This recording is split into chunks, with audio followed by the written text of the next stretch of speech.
Hey, how's everyone doing? I'm Christopher Lawson, and today we're going to talk about stimulus checks, what they are, what their purpose was, and how the US economy works, and what's the problem going on with the US economy, with unemployment and everything. But first off, let's have a little debrief session. Let's take it back a minute. So, yeah, 2020 was a wild year. For many of us, it was bad, even considered the worst year of our life.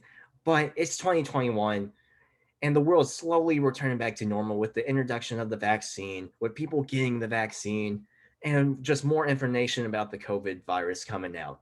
But anyway, the big thing is it's time to go back to work, America. It's time to go back. Let's get back to work and let's start working and making our money again. So let's start by, 2020, crazy year, turned the world upside down, forever changed the world for the worse or the better, either way you look at it.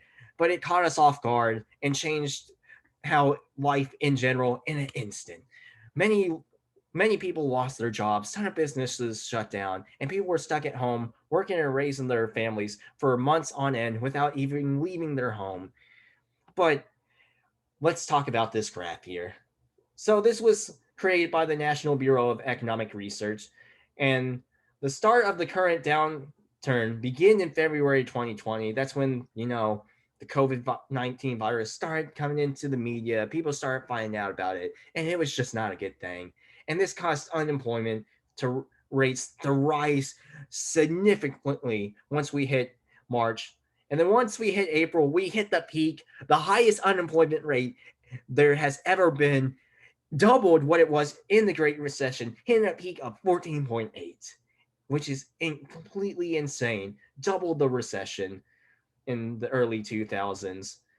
And it's just crazy. And spike in unemployment happened around the same time where the mandate, the stay-at-home order, was implemented in response to the COVID-19 pandemic. But although unemployment rates have declined since April, the unemployment rate in December is 6.7, and it's almost twice as high as it was in February of 2020, which is crazy. But in order to prevent the US economy from going into a recession, the US government took a Keynesian economic approach, which is basically the government basically takes full control of the economy instead of, half and half. It becomes almost 100%. And the way the US government did this is they gave out stimulus checks, and they create many policies to do this basically. So there was many waves of stimulus checks, and some of these waves and acts were the Consolidate Appropriation Act, the Payment Protection Program, and Health Enhancement Act, the COVID Aid Relief Economic Security Act, which is known as CARES, the most well-known one, and the COVID Coronavirus Preparation and Response Supplement Approximation Act. And all these policies basically provided unemployment checks to citizens, expanded unemployment benefits, provided grants and loans to businesses, forgave business loans, and helped business retain workers and provide funding to us, hospitals, schools, local, and state governments. So, so let's talk about how it affected the U.S. economy. So the with the introduction of the vaccine and more knowledge about the coronavirus in general, the world is slowly returning to normal as more and more information is learned about the coronavirus and more people getting the vaccine. And as the vaccine continues to improve and become better, the world is slowly returning to normalcy. But the problem is businesses are struggling to get workers or even retain workers or in general have workers because unemployment is still a big thing. And the way the US economy works is, somebody uses their money to buy a good or service from a business, and that business makes a profit. And if that business keeps having people buy from them, then they're going to need more workers to meet the supply and demand, and that allows people to have jobs, and those people with jobs have more money, and those people with jobs will have more money to buy on goods and services, and that just makes the whole world go around, makes the whole economy just goes in a big circle of people buying stuff, people, then businesses making more stuff, and then they making jobs, and those people with the jobs get more money and they buy more goods, businesses make more jobs, and the whole thing goes around. But as we can see, that unemployment is still high. It's 5.9%, which is it's slightly lower than it was in December, but things are going back to normal, unlike December. So what's the issue? It's the stimulus checks. So the stimulus checks are intended to basically still provide people money when they don't have money. And when this happens, it's basically used to keep the economy afloat. But people are taking advantage of this and they're just living off the stimulus checks. But the stimulus checks aren't going to last forever.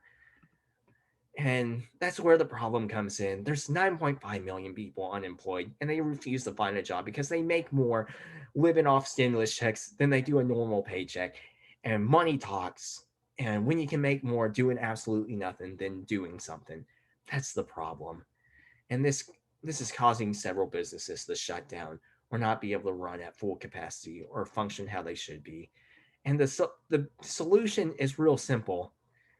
The US just needs to stop giving out stimulus checks. It's time to cut people off. Let's give out a cutout date. Be like, hey, by this date, you better have a job or you're going to be living on the streets and losing everything you got.